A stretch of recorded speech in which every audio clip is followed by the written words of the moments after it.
Hadis dari Anas bin Malik,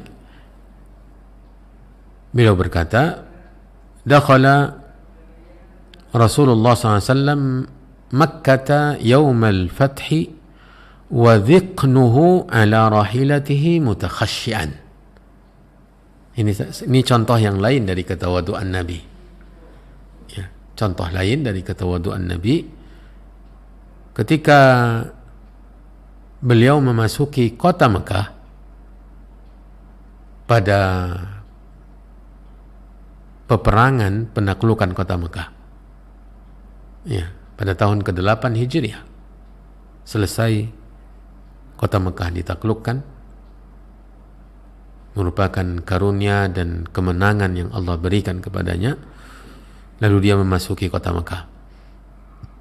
Namun yang sangat menakjubkan dari keadaan Nabi yang begitu sempurna ketawaduannya, kata Anas, wa dhiqnuhu ala rahilatihi, dagunya menempel di pundak atau di punggung kendaraannya karena ketawaduan, karena kekhusyuan. Bukan membusungkan dada, mengangkat bahu,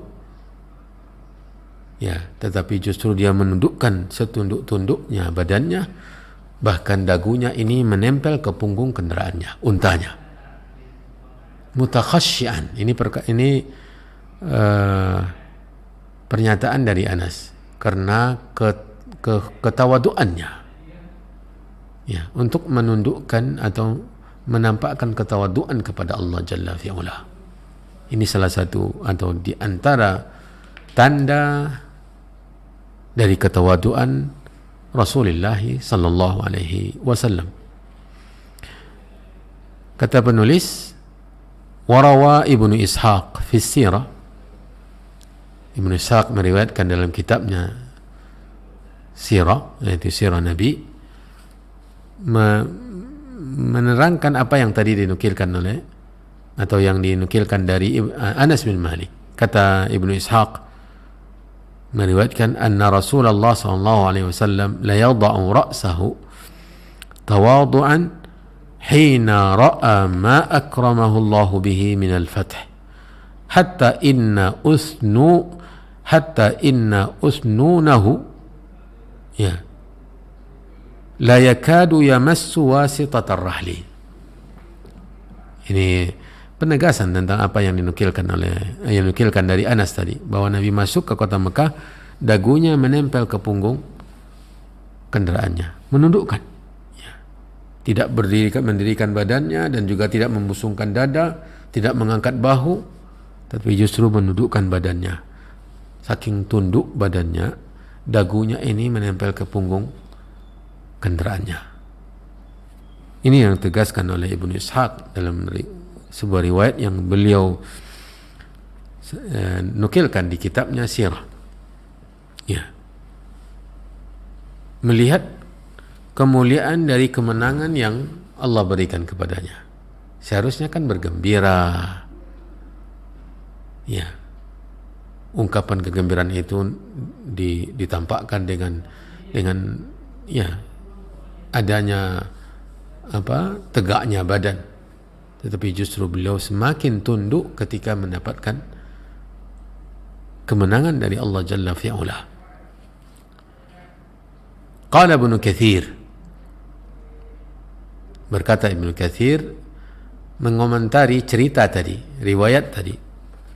Kata beliau, wa hadha at-tawadhu'u fi hadha al-mawtin inda dukhulihi sallallahu alaihi wasallam Makkah في مثل هذا الجيش العرمرمي بخلاف ما اعتمده سفهاء بني إسرائيل حين أمروا أن يدخلوا باب بيت المقدس وهم سجود أي ركع يقولون حطة فدخلوا يزحفون على أستاههم وهم يقولون حطة في شعرة أو في شعيرة.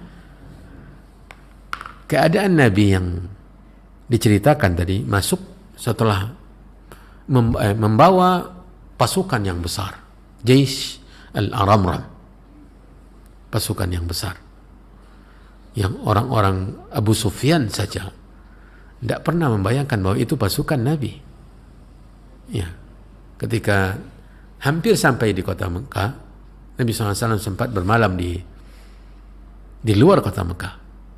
Di malam itu dia memerintahkan pasukan semuanya per orangnya menyalakan obor. Maka terlihatlah begitu banyaknya pasukan. Abu Sufyan ketika itu yang menyaksikan dari kejauhan. Ya. Karena beliau baru datang dari Madinah untuk memata-matai gerakan Madinah.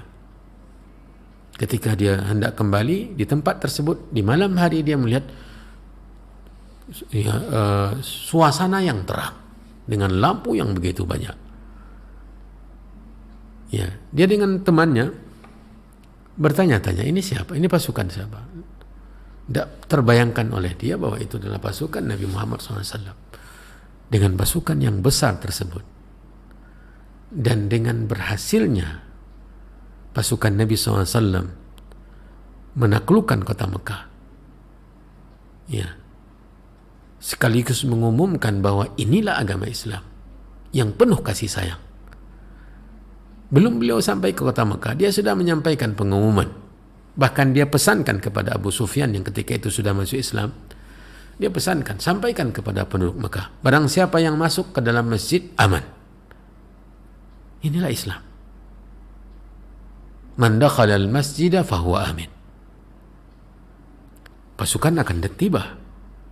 Seharusnya ketika pasukan besar itu hendak menyerang musuh yang jauh di bawahnya kekuatan, tentu mereka akan menghabisi semuanya, memporak-porandakan. Ya. Mengikis sampai ke akar-akarnya. Tetapi justru Nabi SAW bukakan celah untuk menampakkan keindahan agama Islam, kasih sayang yang dibawa oleh agama Islam. Man dakhala al-masjida fahuwa amin. Siapa yang masuk ke Ka'bah aman, tidak akan diganggu. Ya. Man dakhala baitahu fahuwa amin. Siapa yang masuk ke dalam rumahnya dan tidak berada di luar aman. Bahkan Nabi SAW menambahkan, man dakhala dara Abi Sufyan fahuwa amin.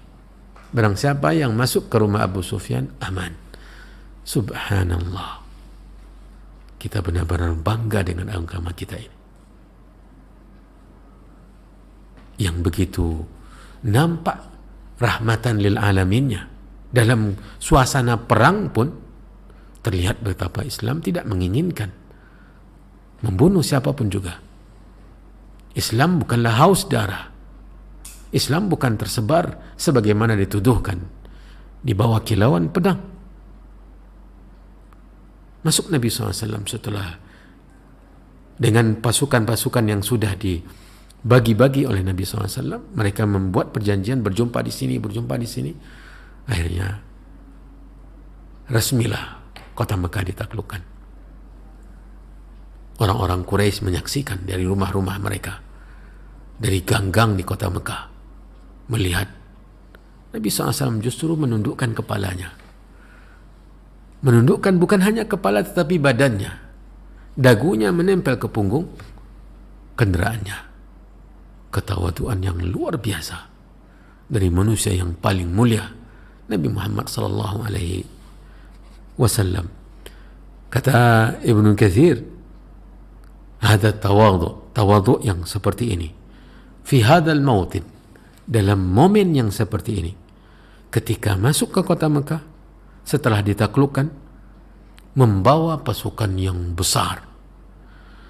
Ini bertentangan sekali, berbeda nyata dengan apa yang dilakukan oleh orang-orang sufaha Bani Israel, kata Ibnu Katsir.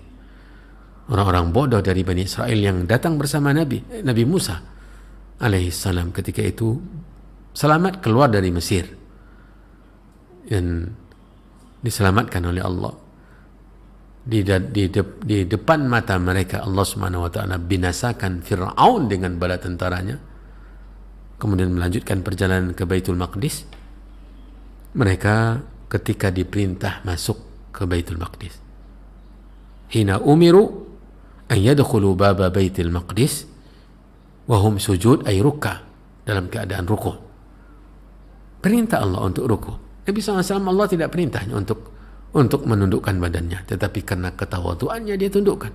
Karena pengagungannya kepada Allah yang maha besar, yang telah memberikannya kemenangan, dia menundukkan. Sementara mereka yang bersama Nabi Musa keluar dari Mesir dengan aman, sampai hampir tiba di Baitul Maqdis, disuruh untuk dalam keadaan ruku', ya, menundukkan kepala kepada Allah ketika masuk ke Baitul Maqdis. Mereka justru tidak mau. Mereka masuk dengan mengesot, ya, yazhafuna ala astahihim. Mereka dengan mengesot dan tidak mau, pokoknya tidak mau menundukkan badan mereka.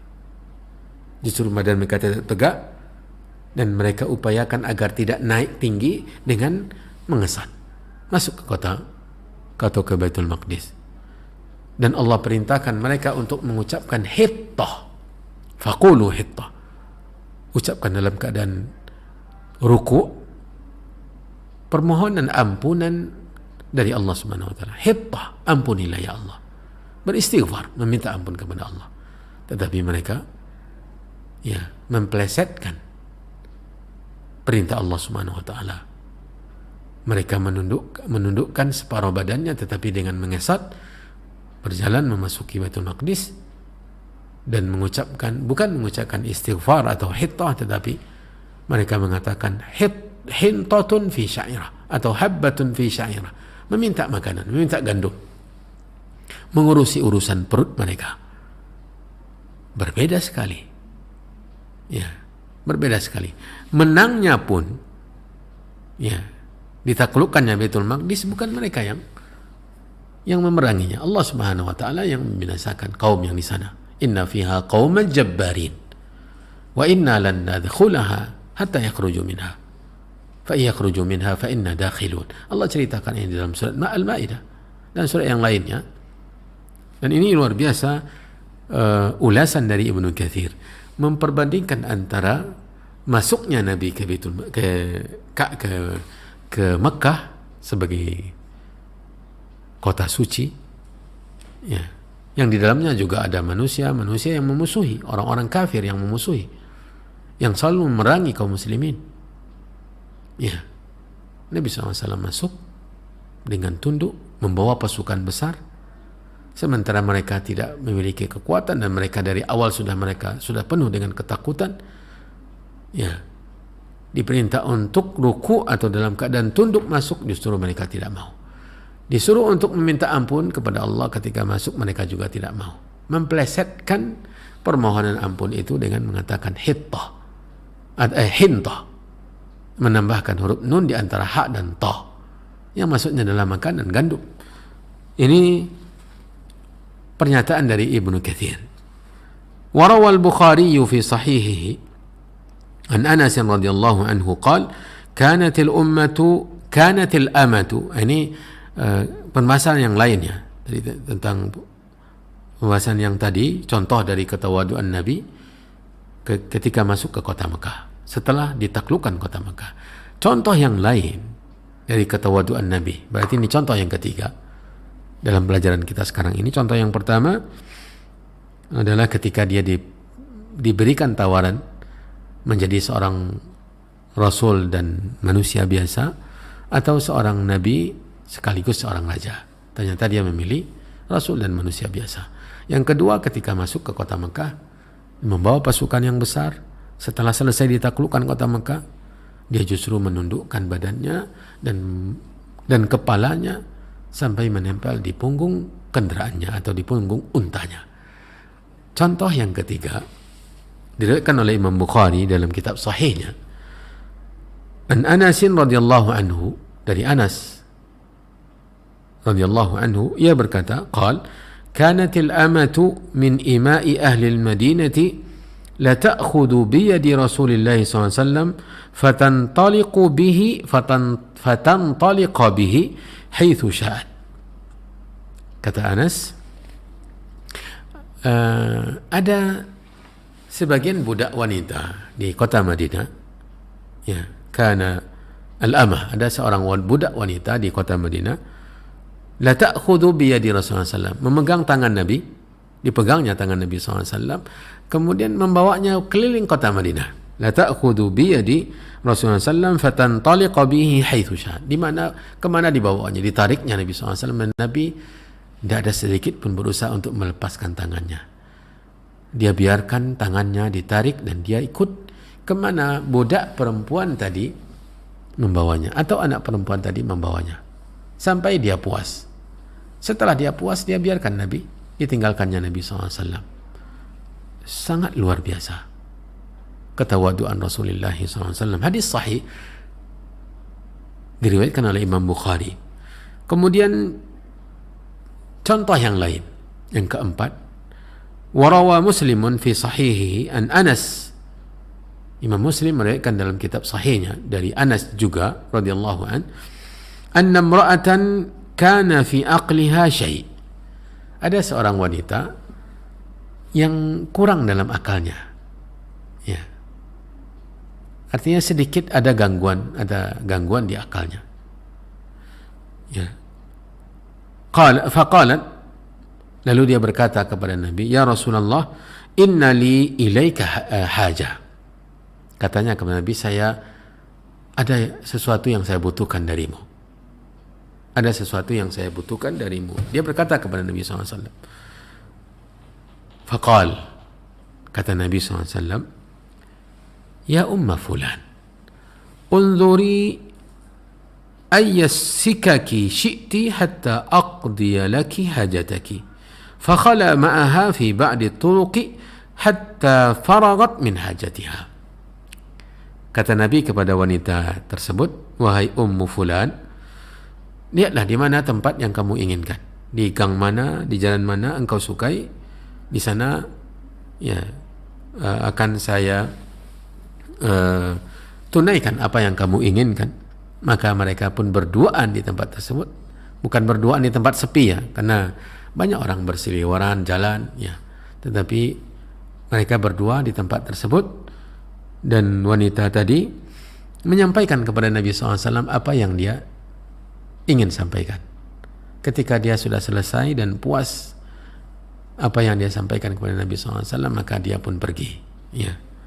Ini juga menunjukkan ketawaduan Nabi Muhammad SAW.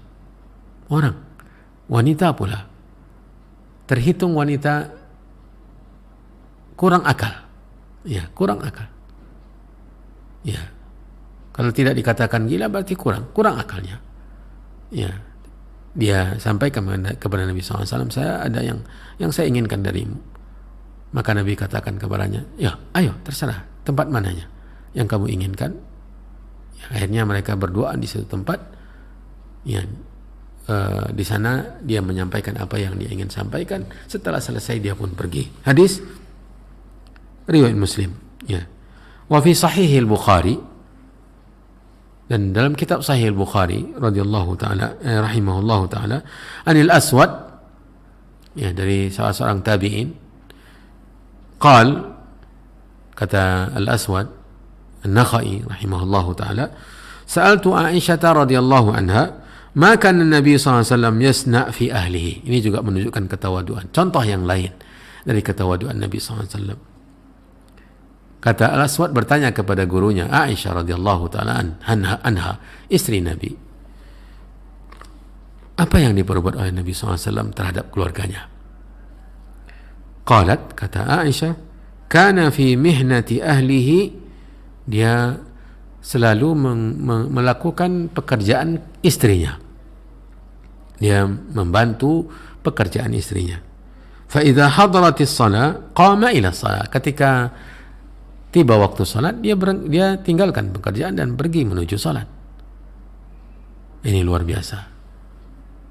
Seorang suami, seorang pemimpin, seorang rasul, seorang nabi alaihi salatu wassalam, di rumah dia membantu istrinya mengerjakan pekerjaan di rumah.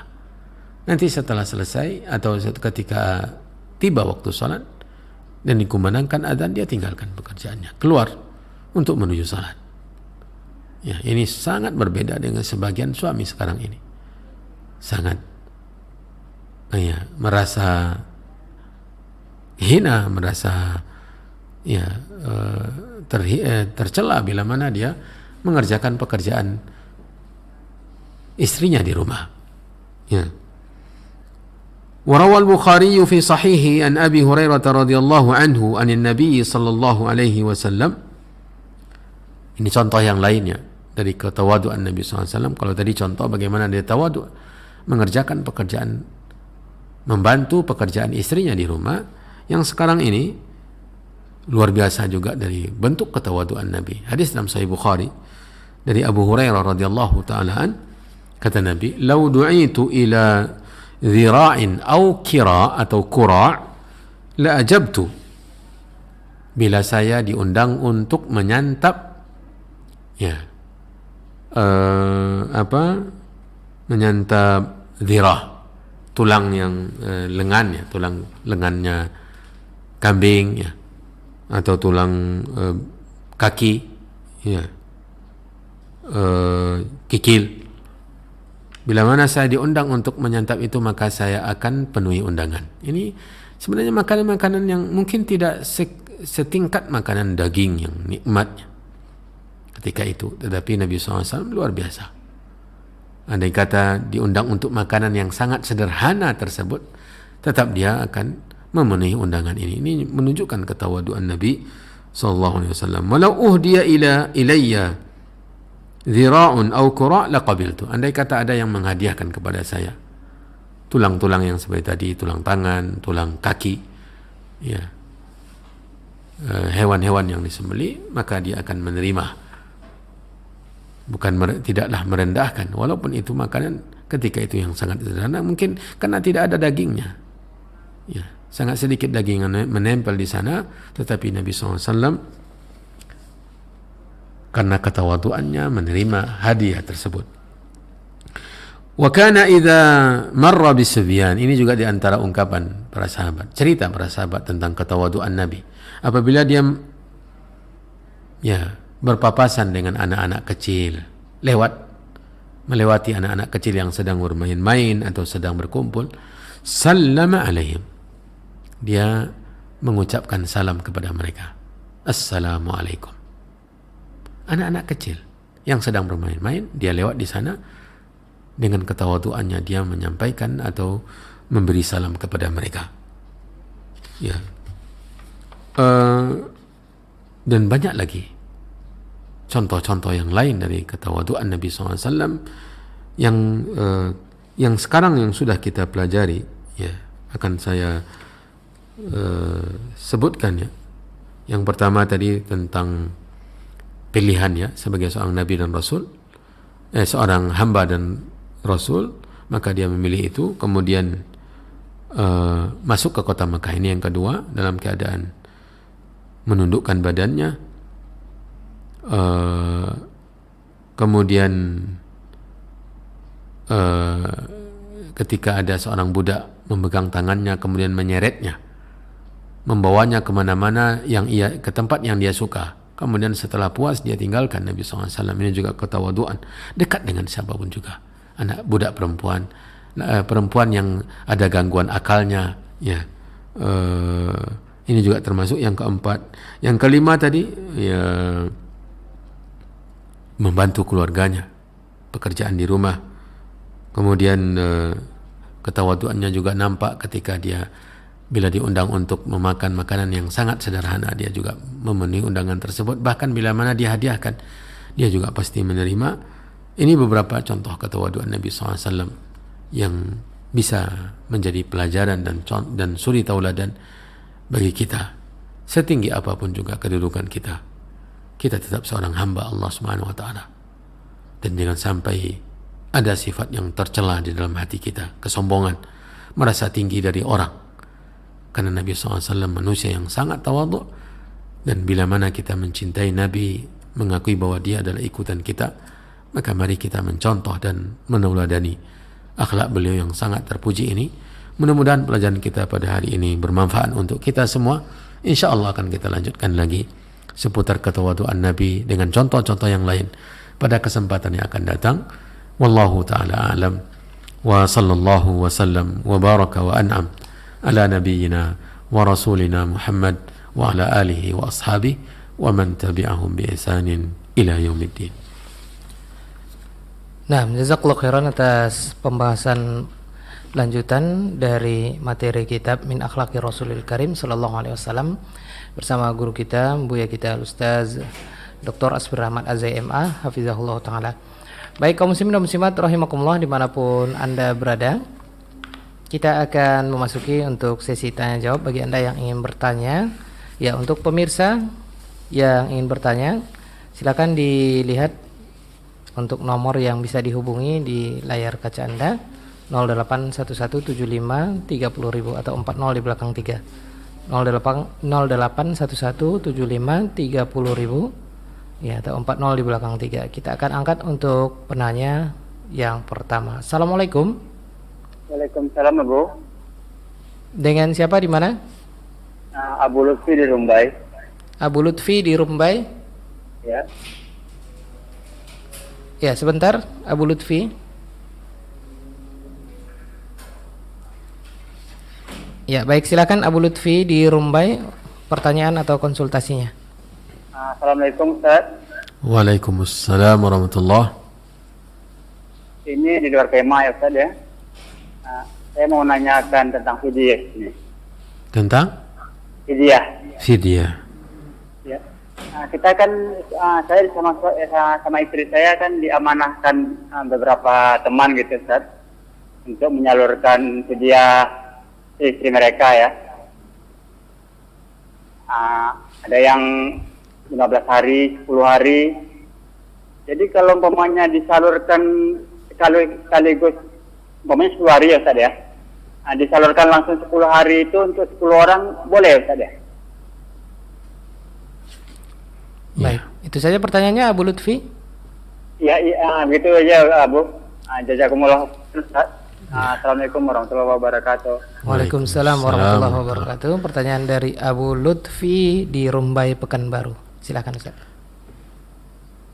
Alhamdulillah wassalatu wassalamu ala Rasulillah wa ala alihi wa ashabihi wa man ihtada bihuda, amma ba'd.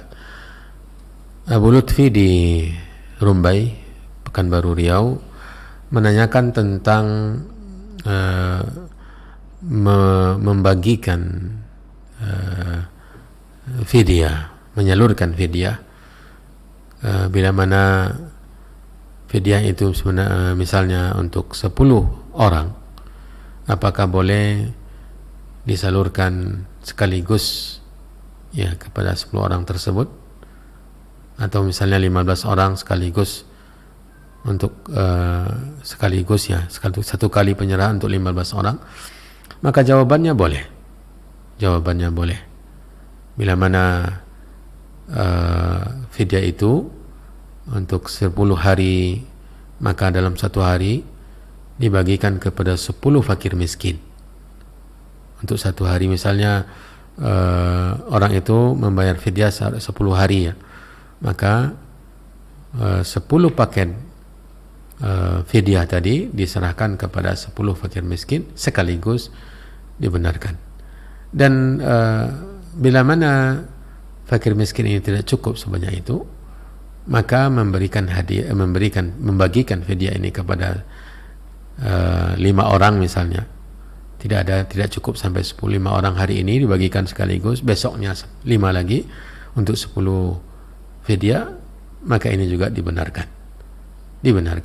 Misalnya untuk seseorang selama 1 bulan dia tidak akan mungkin berpuasa, maka dia boleh membayarkan sebelum Ramadan ya, untuk fidyah secara total kepada 30 fakir miskin, atau setiap hari satu fidyah, setiap hari satu fidyah, atau di ujung Ramadan membayar sekaligus 30 fidyah. Maka yang ditanyakan oleh Bapak Lutfi tadi atau Abu Lutfi tadi boleh ya untuk membayar, tetapi dengan ketentuan jumlah fakir miskinnya 10, bukan untuk satu orang 10 fidyah. Wabillahi taufiq. Iya, nah, jazakallahu khairan atas jawaban dan penjelasan dari Ustaz. Pertanyaan yang pertama dari Pekanbaru, Abu Lutfi di Rumbai. Pertanyaan yang kedua datang dari hamba Allah di Kabupaten Padang Lawas Utara, Provinsi Sumatera Utara.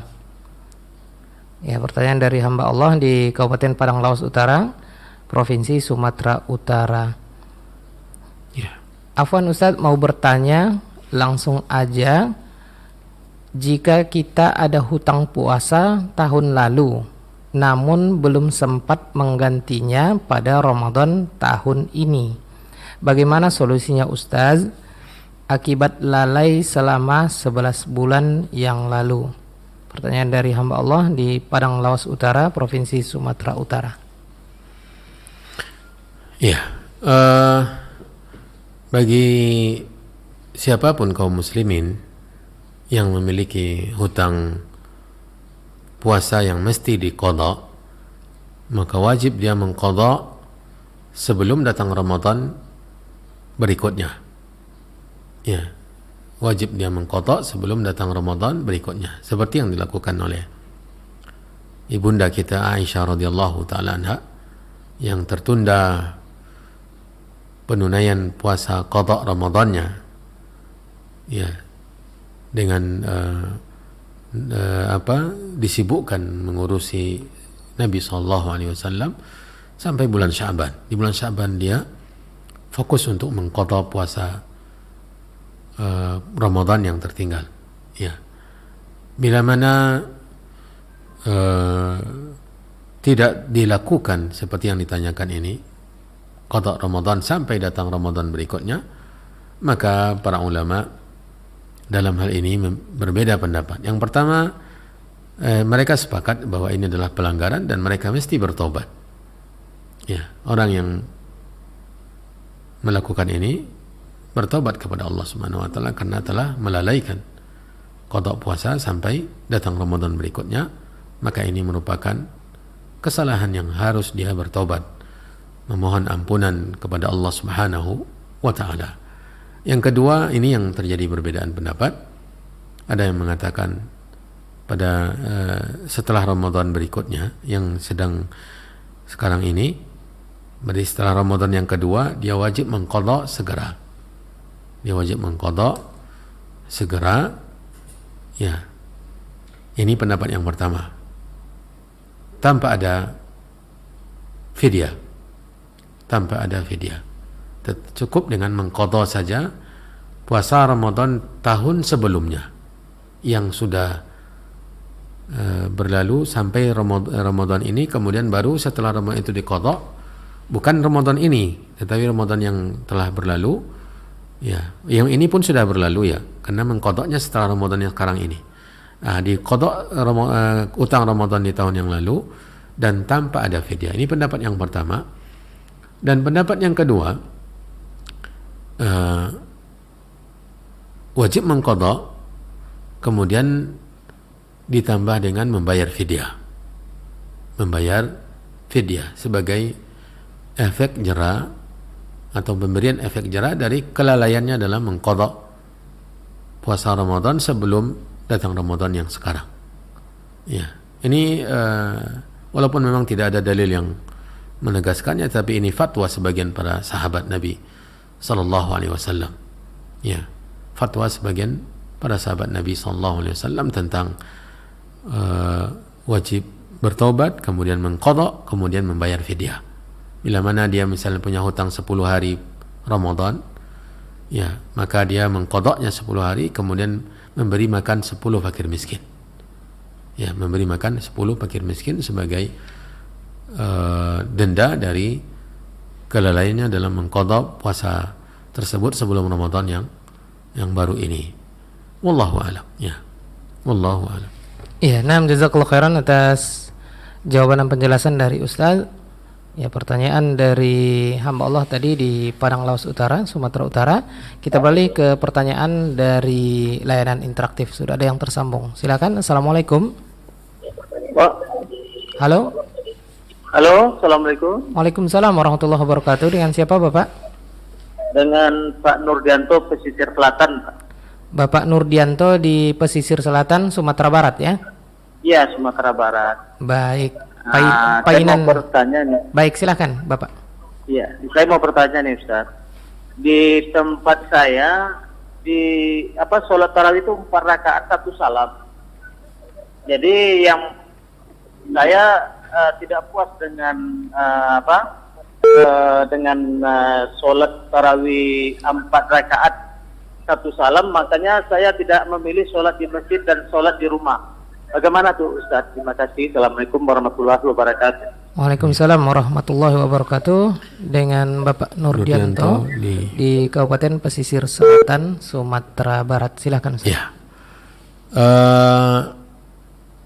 Salat tarawih Bapak Nurdianto dan kaum muslimin, kaum muslimat semua adalah ibadah yang disunnahkan di bulan Ramadan. Ya, salat tarawih salah satu ibadah yang disunnahkan di bulan Ramadan di malam harinya.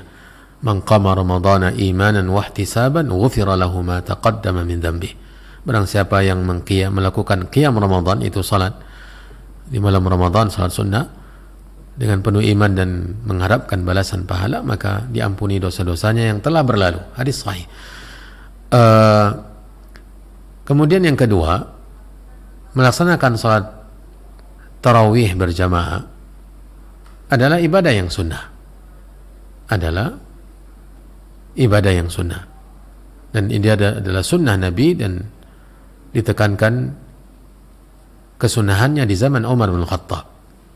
Dia sunnah Nabi karena Nabi SAW menyetujui salat berjamaah tarawih di bulan Ramadan di masanya. Dalam hadis yang diriwayatkan oleh para ulama bahwa Nabi SAW pernah salat di masjid di malam-malam Ramadan, kemudian para sahabat berimaman dengan dia, dan Nabi SAW tidak mengingkarinya.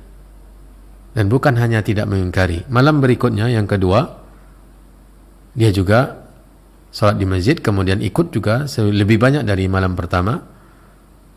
Nabi juga tidak mengingkari. Malam ketiga pun demikian. Bahkan masjid penuh dengan jamaah. Nabi SAW salat dan juga tidak mengingkari, menunjukkan bahwa ini sunnah Nabi SAW dan bukan perkara yang baru. Kemudian ditegaskan, dikuatkan kesunahannya oleh Khalifatul Rashid Umar bin Khattab secara resmi di masa khilafahnya. Maka dia salat tarawih berjamaah adalah sunnah. Ini yang perlu dicatat. Kemudian tentang tuntunan salat tarawih,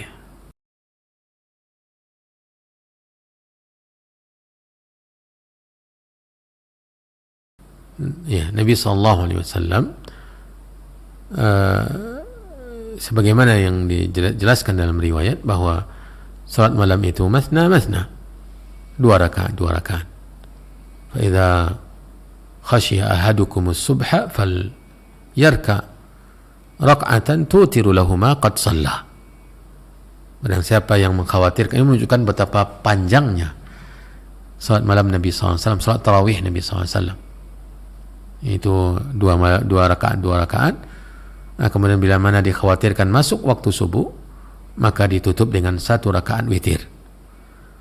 Ini yang juga perlu disampaikan. Kemudian hadis Aisyah radhiyallahu taala anha yang mungkin bisa dijadikan atau diambil dalil oleh sebagian pendapat bahwa Nabi SAW salat 4 rakaat.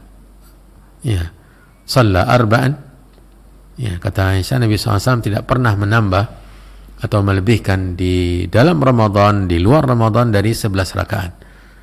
Beliau salat 4 rakaat, dan jangan tanya tentang keindahannya dan lamanya. Nah, ini mungkin yang dijadikan sebagian dalil oleh sebagian pendapat tentang ini. Maka ala kulli hal ini juga pendapat yang berusaha untuk mencari, memakai dalil dari hadis-hadis Nabi SAW, dan kita menghormati pendapat ini. Ya, walaupun kita merajihkan pendapat bahwa dia salat 2 rakaat salam, 2 rakaat salam. Adapun Bapak Nurdianto salat di rumah karena merasa tidak nyaman dengan melaksanakan salat 4 rakaat 1 salam itu, maka bebas, ya, terbuka lebar, karena memang berjamaah itu sunnah. Salat berjamaah tarawih di bulan Ramadan sunnah. Dan bahkan bagi sebagian orang justru salatnya sendiri di rumah lebih utama bila mana dia benar-benar melakukannya dengan sempurna, dengan tenang, ya, dengan penuh dengan bacaan yang panjang. Ya, ini yang perlu diketahui. Jadi tidak mengapa. Ya, tidak mengapa Bapak salat di rumah karena memang hukum berjamaahnya sunnah. Wabillahi taufik. Ya, jazakallahu khairan atas jawaban dan penjelasan dari Ustaz. Mudah-mudahan Bapak Nurdianto tadi di pesisir selatan Sumatera Barat, mungkin ini adalah pemirsa Surau TV yang bertanya. Dan kaum muslimin dan muslimat, kita angkat dulu pertanyaan dari WhatsApp. Dari WhatsApp, Ibu hamba Allah di Lasem Rembang, Jawa Tengah. Pertanyaan dari Ibu hamba Allah di Lasem Rembang, Jawa Tengah. Baik, pertanyaannya. Assalamualaikum Ustaz. Waalaikumsalam. Adik saya 6 bulan yang lalu sakit ginjal dan harus cuci darah 2 kali seminggu. Untuk puasa sepertinya tidak bisa karena kondisinya payah sekali. Bolehkah ia membayar fidyah? Karena untuk mengqadha juga terlalu berat. Setiap hari sudah kesulitan untuk makan. Untuk membayar fidyah, bolehkah ayah atau saudara saya yang membayarkan karena kondisi adik saya ini otomatis sudah tidak bisa mencari nafkah? Mohon jawabannya ya Ustaz. Jazakallahu khairan Ustaz. Dari Ibu hamba Allah di Lasem Rembang, Jawa Tengah. Ya, Ibu hamba Allah di Lasem Rembang, Jawa Tengah. Yang pertama kita berdoa semoga Allah Subhanahu wa taala memberikan kekuatan, kesabaran kepada adik ibu dan keluarga yang mengurusi beliau yang sakit, kemudian diberi kesembuhan oleh Allah Subhanahu wa taala. Asallallahu al-azim Rabbal arsyil azim an yasfiyahu. Saya memohon kepada Allah yang maha besar, pemilik arsy yang besar, semoga Allah memberikan beliau kesembuhan. Yang kedua, saya sebelum menjawab memberikan pesan kepada ibu untuk menanyakan kepada yang lain setelah menerima jawaban saya ini, karena bisa jadi jawaban saya ini keliru, ya. Yang saya pahami dari kondisi saudara ibu ini bahwa beliau sudah layak ya untuk membayar fidyah karena kondisi kesehatannya yang sudah gagal ginjal. Tentu dia dalam kondisi sakit yang tidak ada ujungnya, karena apalagi kalau sudah cuci darah 2 kali seminggu, ya tentu kondisinya sangat melemah. Maka wallahu alam, dia sudah termasuk orang-orang yang layak untuk membayar fidyah. Dan bahkan untuk pertanyaan yang berikutnya adalah dibayarkan fidyahnya karena dia memang tidak akan mungkin bisa bekerja untuk mencari nafkah, maka bisa orang tuanya membayarkan fidyahnya atau keluarganya yang lain, ya. Ini jawaban saya, wallahu taala alam, dan saya berharap ibu menanyakan juga kepada ustaz-ustaz yang lain, wallahu alam. Iya, baik, jazakallahu khairan atas jawaban dan penjelasan dari Ustaz. Kini kita beralih dulu ke pertanyaan dari layanan interaktif 08117530.000. 08117530.000. Iya, mohon maaf, silakan dihubungi untuk nomor interaktif 08117530.000. Baik, sudah ada yang masuk, kita akan angkat. Assalamualaikum. Assalamualaikum warahmatullahi wabarakatuh. Dengan siapa Bapak, di mana? Amin di Bangkinang Riau. Bapak Amin di Bangkinang Riau. Silakan Bapak Amin. Assalamualaikum Pak Ustaz. Waalaikumsalam warahmatullahi wabarakatuh. Di rumah saya menyediakan TV parabola menyiarkan siaran salat tarawih di Tanah Suci sekitar jam 1 malam. Yang saya tanyakan, apakah boleh saya mengikutinya secara sendiri dengan menghadap ke televisi itu?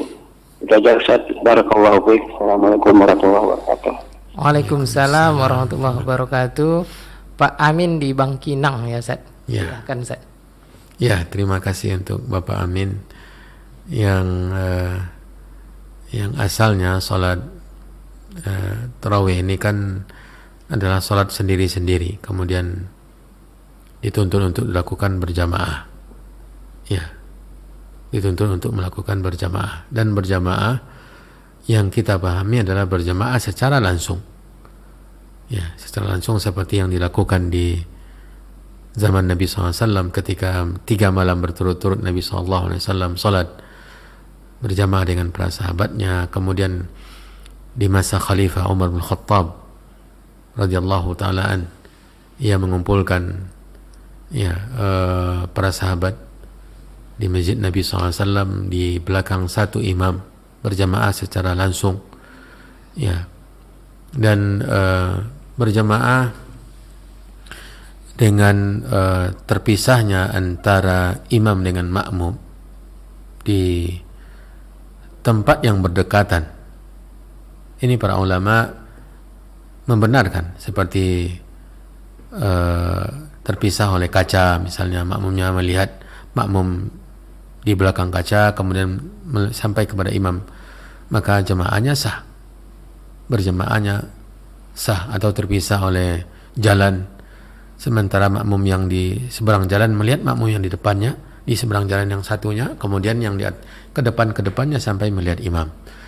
Jadi kondisi yang seperti ini jamaahnya sah, tetapi terpisah dengan tempat yang sangat jauh seperti yang Bapak tanyakan, maka wallahu alam berjamaah Bapak tidak sah, tetapi salat malam Bapak sah.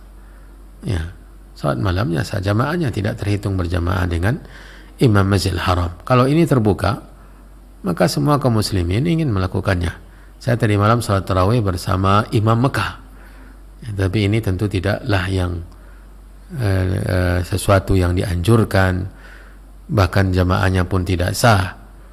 Ya, kalau memang Bapak ingin mendengar bacaan imam di Mekah, itu cukup dengan mendengar saja, tidak dalam keadaan salat. Ya, maka utamanya adalah melaksanakan salat sendirian atau berjamaah secara langsung di mana Bapak berada, ya, di masjid, atau berjamaah di rumah, atau salat sendiri di rumah. Adapun berjamaah dengan meniat, yaitu berimaman dengan imam di Masjid Haram, maka jamaahnya tidak sah. Wabillahi taufiq. Ya, baik, jazakallahu khairan Ustaz atas jawaban dan penjelasan dari Ustaz. Ya, mungkin ini adalah efek rindu berat Pak Amin untuk sholat di Masjidil Haram, ya. Baik, mudah-mudahan dikabulkan Allah Subhanahu wa taala. Amin. Baik, kita kembali ke pertanyaan dari WhatsApp. Ada Bapak Budi di Palembang, Sumatera Selatan. Ya, Pak Budi di Palembang, Sumatera Selatan bertanya, mau tanya tentang perselisihan istri dan adik perempuan saya di bulan puasa ini. Masya Allah, berselisih Ustaz. Perselisihan ini membatalkan puasakah, dan siapa yang harus saya bela? Terima kasih. Pertanyaan dari Bapak Budi di Palembang, Sumatera Selatan. Ya. Terima kasih untuk Bapak Budi.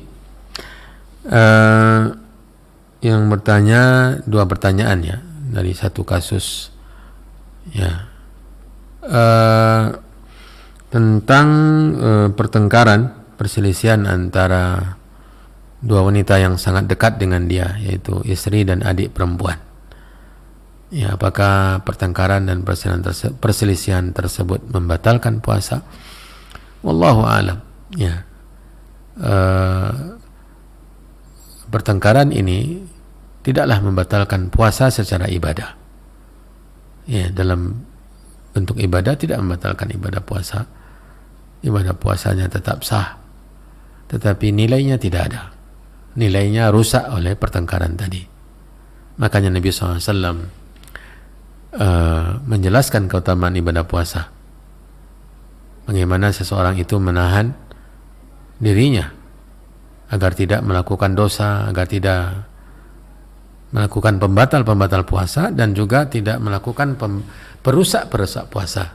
Bila mana ada orang yang ingin menyakitinya, wa in qatalahu ahadun, ya, falyaqul inni imru'un sha'imun. Bila mana ada seorang ingin menyakitinya, maka sampaikan kepadanya bahwa dia sedang berpuasa. Ini menunjukkan bahwa perkelahian, pertengkaran merusak puasa. Dan merusaknya ini yang dikhawatirkan, bisa jadi merusak semua sehingga tidak tersisa ya pahala puasa. Ya. Tidak menyisakan pahala puasa. Lelah-lelah kita menahan lapar, menahan dahaga, tetapi tidak ada hasilnya. Puasanya benar, sudah tertunaikan kewajiban berpuasa, tetapi tidak ada apa-apa. Ini yang kita khawatirkan. Ya. Kalau untuk mencari sahnya saja, ya tentu sangat rendah cita-cita seorang muslim.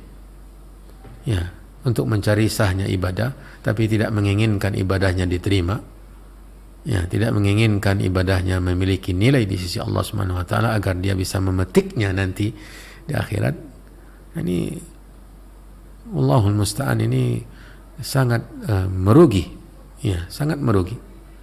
Apa yang kita inginkan dari ibadah? Ya, bagaimana kita diridhai oleh Allah?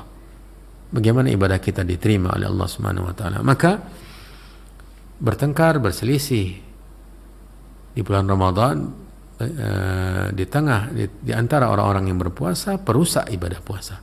Perusak ini yang harus kita khawatirkan. Ya, sebagaimana kita khawatir mobil kita rusak, pakaian kita rusak, rumah kita rusak, HP kita rusak.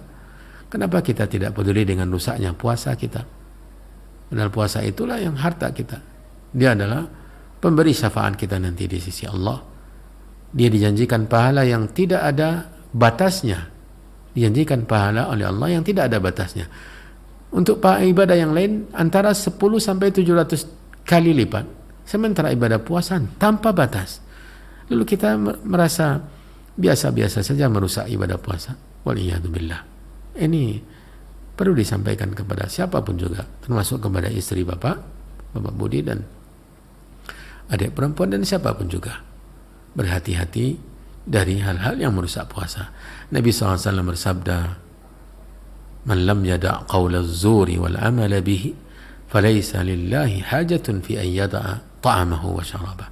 Barang siapa yang tidak mampu meninggalkan ucapan dusta, perbuatan dusta, ini dosa. Berkata dusta, berbuat dusta ketika berpuasa, maka Allah SWT tidak memerlukan haus dan laparnya dia. Berarti tidak dinilai oleh Allah SWT. Dia hanya lelah dengan lapar dan dahaganya saja. Kemudian yang kedua, ya, siapa yang dia bela? Masalah membela dan tidak membela ini tentu kembali kepada bukan kepada istri atau kepada adik perempuan, tetapi mana yang berada di pihak yang benar. Yang pertama, kedua-duanya adalah orang yang di bawah tanggung jawab bapak, yang bapak memiliki wewenang untuk mengarahkannya, yang bapak sebagai pemimpin mereka. Adik bapaklah pemimpinnya, istri bapak apalagi, maka bapak punya tanggung jawab untuk mengarahkan mereka, untuk menghilangkan atau menghabiskan, untuk mengingkari kemungkaran yang terjadi. Ya. Nah, kemudian nanti tentu tentang kebijakan. Ya, tidak ada bela-membela, tetapi kedua-duanya merasa melakukan kesalahan, melakukan pelanggaran, merusak puasa masing-masing, maka kedua-duanya diingatkan. Masalah bela-membela ini tentu juga akan berisiko. Ya. Berisiko. Terkadang kalau dibela istri tentu akan memunculkan risiko, dibela adik perempuan munculkan risiko, tetapi yang bijaksana, ya, letakkan sesuatu pada posisinya. Kedua-duanya sedang melakukan pelanggaran, kedua-duanya diingkari, kedua-duanya dinasihati, diarahkan, dibimbing, karena kedua-duanya adalah di bawah kepemimpinan Bapak. Semoga Allah Subhanahu wa taala menjauhkan kita semua dari perusak-perusak ibadah puasa kita, dan semoga Allah Subhanahu wa taala selalu membimbing kita untuk melakukan ibadah-ibadah dengan kualitas yang sempurna. Wallahu a'lam. Iya, nah, jazakallahu khairan atas jawaban dan penjelasan dari Ustaz. Mudah-mudahan Bapak Budi bisa kembali memberikan nasihat dan kembali akur istri dan adik perempuannya. Amin. Baik, pertanyaan yang terakhir kita angkat dari Agung di Jakarta. Ya, mungkin ini adalah pertanyaan yang terakhir dari Agung di Jakarta. Ya, assalamualaikum Buya. Waalaikumsalam warahmatullahi wabarakatuh. Mengenai akhlak Rasulullah yang membantu pekerjaan istri, Masya Allah, sampai batasan mana menurut riwayat yang ada? Syukron, jazakallah khair. Ya, mudah-mudahan yang bertanya Agung di Jakarta sudah punya istri ya. Baik, silakan Ustaz. Ya, ya, di antara yang tadi kita dapat pelajarannya adalah bukti ketawaduan Nabi ketika dia tidak berat, ya, tidak merasa canggung untuk membantu pekerjaan istri di rumah. Pertanyaannya batasannya, sampai di mana batasannya? Ya, batasannya tentu apa yang bisa dilakukan. Seperti Nabi SAW mengurus ya pekerjaan yang seharusnya dilakukan oleh istrinya untuk dia, untuk melayani suaminya, mengurus sendalnya, menjahit pakaian yang robek. Sebenarnya itu pekerjaan istri, tetapi Nabi SAW sendiri yang melakukannya, memperbaiki sendalnya yang rusak, menambal pakaiannya yang robek. Walaupun tidak ada batasannya, tetapi sewajarnya yang bisa dilakukan. Ya, jangan sampai pula terkesan bahwa suami itu sebagai pembantu di rumah, tetapi membuktikan bahwa dia benar-benar menghargai peran seorang istri itu. Maka dia, apa yang dia bisa lakukan, tidak menunggu istrinya. Ya, dia bisa lakukan untuk memperbaiki sendalnya yang rusak, dia bisa, tapi karena merasa bahwa dia adalah pemimpin di rumah, dia tidak mau melakukannya. Ini yang kebablasan. Atau yang lebih kebablasan lagi, yang tadi, pokoknya tiba di rumah dia mencuci pakaian, memasak nasi, mencuci piring, bersih rumah, sementara istrinya sibuk main HP. Ini tidak benar, ya. Ini tidak benar. Tetapi yang dilakukan Nabi SAW ada yang sewajarnya istrinya berbuat, tetapi ada pekerjaan yang tanpa menunggu istrinya, yang seharusnya dia yang melakukan, tapi karena ingin mengeringankan pekerjaan istri itu, maka dia lakukan. Memperbaiki sendal, menambal pakaiannya yang sudah robek. Ini diantara gambarannya. Dan itu tadi batasan-batasan yang mungkin bisa kita jadikan sebagai pegangan dan panduan. Wallahu a'lam. Ya, jazakallahu khairan atas jawaban dan penjelasan dari Ustaz. Pertanyaan dari Agung tadi di Jakarta adalah pertanyaan yang terakhir. Semoga kita semuanya bisa mengambil pelajaran dari jawaban-jawaban nasihat serta solusi yang diberikan guru kita, Buya kita Ustaz Dr. Asfir Rahmat AZMA hafizahullah ta'ala. Dan kaum muslimin dan muslimat rahimakumullah dimanapun Anda berada, kini kita dengarkan ikhtitam atau nasihat tambahan sebagai penutup kita di acara kita ini. Barakallahu fikum. Kepada Ustaz, tafadhol masykur. Kaum muslimin, kaum muslimat dimanapun berada, baik pemirsa TV maupun pendengar radio, sekarang kita sudah berpindah ke 10 pertengahan Ramadan. 10 awal sudah kita lewati, yang tidak akan mungkin kembali. Dari tanggal 1 sampai tanggal 10 Ramadan yang kemarin tadi malam sudah kita tinggalkan dan sudah berpisah. Dia tinggal kenangan. Tidak tahu apa yang telah kita lakukan. Bagi yang bersemangat mengisi 10 hari yang telah berlalu dengan puasa yang total, melakukan atau melakukan puasa dengan nilai-nilainya, dengan tuntutan-tuntutannya, mengerjakan ibadah-ibadah yang banyak, maka sekarang jangan berhenti, lanjutkan dan ditambah lagi, karena perjuangan kita bukan hanya sampai pada 10 ini. Dan Ramadan bukan seperti ekor tikus, semakin ke ujung semakin mengecil. Semangat kita semakin mendekat, akhir Ramadan semakin habis. Tidak. Ramadan berbeda. Semakin ke akhir semakin tinggi semangat kita. Semakin banyak usaha kita untuk mendekatkan diri kepada Allah dengan berbagai macam ibadah dan ketaatan. Dia memang pelajaran yang sangat penting bagi kita, bahwa begitu cepat waktu berlalu. 10 hari itu tidak terasa sama sekali. Dengan kesibukan kita, baik dengan ibadah ataupun kesibukan dunia.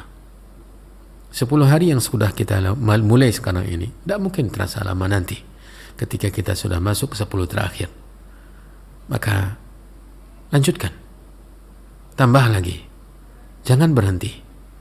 Bagi yang lalai, menunggu kapan lagi? 10 hari sudah telah berlalu, sementara hari-hari itu sibuk dengan kelalaian, penuh dengan kelengahan, jauh dari ketaatan. Maka saya mengingatkan, apa yang kita tunggu lagi? Apakah kita menunggu ketika ajal kita sampai ke tenggorokan baru kita sadar bahwa kita diperintah untuk beribadah? Ramadan anugerah Allah, limpahan rahmat dan karunia ilahi, penuh dengan ampunan, pembebasan dari api neraka, tempat wacana untuk mencapai keberuntungan. Kenapa kita mesti lalai? Kenapa kita masih lalai? Maka yang masih kurang, sekarang perbaiki diri, benahi, mulailah semangat lagi. Perjuangan belum habis. Bertobat kepada Allah atas kelalaian dan sisihkan lengan baju untuk sebuah keseriusan, semangat dan perjuangan agar kita bisa mencapai tingkat ketakwaan yang dijanjikan oleh Allah Subhanahu wa taala. Ini yang mungkin bisa kita sampaikan sebagai nasihat di penghujung perjumpaan kita di hari yang mulia. Ya baghiyal khairi aqbil wa ya baghiyasy syarri aqsir. Wahai orang-orang yang menginginkan kebaikan, teruslah, lanjutkan, bersemangatlah terus. Dan wahai orang-orang yang tetap menginginkan keburukan, berhentilah, sudahilah.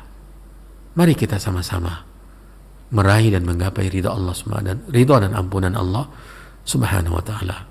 Wallahu a'lam wa sallallahu wasallam wa baraka wa an'am ala nabiyyina wa rasulina Muhammadin wa ala alihi wa ashabihi wa man tabi'ahum bi ihsanin ila yaumiddin.